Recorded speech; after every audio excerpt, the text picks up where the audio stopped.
ہمارے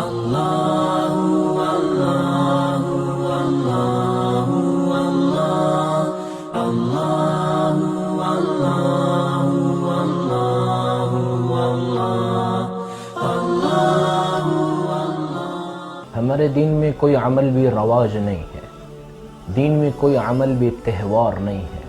تہوار اور رواج یہ غیروں میں ہوتے ہیں، اسلام میں نہ کوئی تہوار ہے اور نہ ہی اسلام میں کوئی رواج ہے۔ اسلام میں ہر عمل اللہ کا حکم ہوتا ہے اور اس کے کرنے کے لیے اس کا عملی طریقہ سنت ہوتا ہے۔ اسلام میں ہر عمل اللہ کا حکم ہوتا ہے اور اس کا طریقہ محمد الرسول اللہ صلی اللہ علیہ وسلم کی مبارک سنت ہوتی ہے۔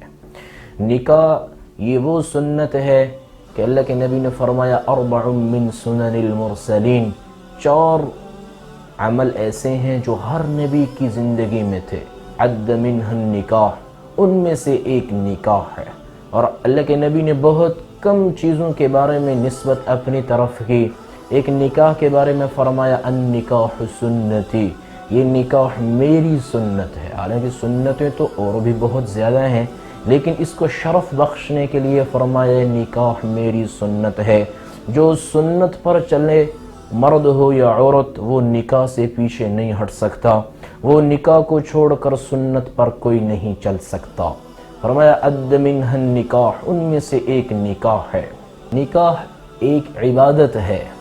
اب عبادت کا وقت کون سے ہے؟ اکثر لوگ پوچھتے ہیں نکاح کی صحیح عمر کون سی ہے؟ تو اللہ تعالیٰ نے قرآن میں سورۃ نساء میں اس کا حل بتایا ہے، عمر بتائی ہے۔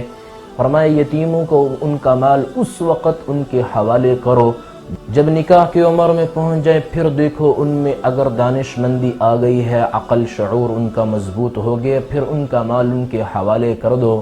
تو یہاں پر یہ نہیں کہا کہ جب بچہ بالغ ہو جائے، فرمایا جب بچہ نکاح کی عمر کو پہنچ جائے۔ تو شریعت میں بلوغت یہ نکاح کی عمر ہے۔ ہمارے ہاں پاکستان کے قانون میں جو 18 سال کا عمر کو متعین کیا ہے، یہ بہت اچھا فیصلہ ہے۔ عام طور پہ 15 سال کی عمر میں بچہ بالغ ہو جاتا ہے اور 1-2 سال میں اس کے لیے انتظامات کر کے 18 سال کی عمر میں اس کی شادی ہوتی ہے۔ تو جو نکاح کی عمر شریعت نے بتائی ہے وہ بلوغت ہے۔ اب لوگ کہتے ہیں کہ وہ بچہ تب تو کما ہی نہیں رہا ہوتا، تب تو غربت ہوتی ہے، جب تو وہ اپنے پاؤں پہ کھڑا نہیں ہوتا۔ تو اللہ تعالیٰ نے اس کا حکم بھی قرآن میں فرما دیا۔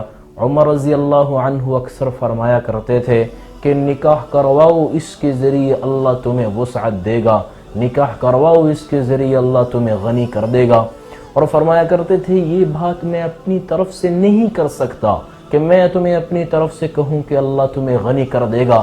قرآن کی آیت پڑھا کرتے تھے، اللہ نے فرمایا وَأَنكِحُوا الْأَيَامَ مِنْكُمْ وَالصَّالِحِينَ مِنْ عِبَادِكُمْ وَإِمَائِكُمْ إِنْ يَكُونُوا فُقَرَاءَ يُغْنِهِمُ اللَّهُ مِنْ فَضْلِهِ، تم نکاح کرواؤ اپنے ماتحتوں کے، اپنے بھائی بہنوں کے، اپنے بیٹے بیٹیوں کے، اگر وہ غریب ہیں تو غربت کی پرواہ نہ کرنا، تم رسول اللہ کے طریقے پہ کرنا، شادی کو سادگی کے ساتھ کرنا، اللہ نے خود اس کا ذمہ لیا ہے، تم غربت نہ دیکھنا۔ ان یکونوا فقراء یغنہم اللہ من فضلہ، اللہ کی سنت ہے کہ اللہ اپنے نبی کے عمل کی لاج رکھتے ہوئے ان کی غربت کو وسعت میں اور فراوانی میں اللہ بدل دے گا۔ لیکن شرط کیا ہے؟ شرط نبی کا سنت طریقہ ہے۔ اللہ کے نبی نے فرمایا اعظم النکاح برکتاً ایسرہ مؤونتاً، برکت کے اعتبار سے سب سے اچھا نکاح کون سا ہے؟ کون سا وہ نکاح ہے جس کے ساتھ نبی کی دعائیں ہیں؟ فرمایا جس میں بوجھ کم ہو، جس میں تکلفات کم ہو، جس میں خرچہ کم ہو۔ نکاح کو اللہ تعالیٰ نے آسان رکھا ہے۔ جو چیز بھی انسان کی جتنی زیادہ ضرورت ہوتی ہے اللہ اس کو آسان بناتے ہیں، مشکل نہیں بناتے۔ نکاح میں کوئی خرچہ نہیں ہے، ایک مہر ہے جو واجب ہے، ولیمہ سنت ہے، استطاعت ہے تو کرو، اس کے علاوہ نکاح میں کوئی خرچہ نہیں ہے۔ یہ تو ہم نے خود تکلفات بڑھا لیے۔ اور حضور کی دعا کس نکاح کے ساتھ ہے؟ کون سا نکاح حضور کی نگاہ میں جچتا ہے؟ فرمایا برکت صرف اس نکاح میں ہوگی جس میں تکلفات کم ہوں گے اور جس میں بوجھ کم ہوگا۔ اس لیے آج ہم آج ہمارے ہاں نکاح مشکل ہو گیا اور اس کے بدلے میں دوسری چیزیں آسان ہو گئیں. کیوں؟ اس لیے کہ ہم نے نکاح کو مہنگا کر دیا اور نکاح کو ہم نے مشکل کر دیا. اس لیے گناہ آسان ہو گئے، نیکیاں مشکل ہو گئیں.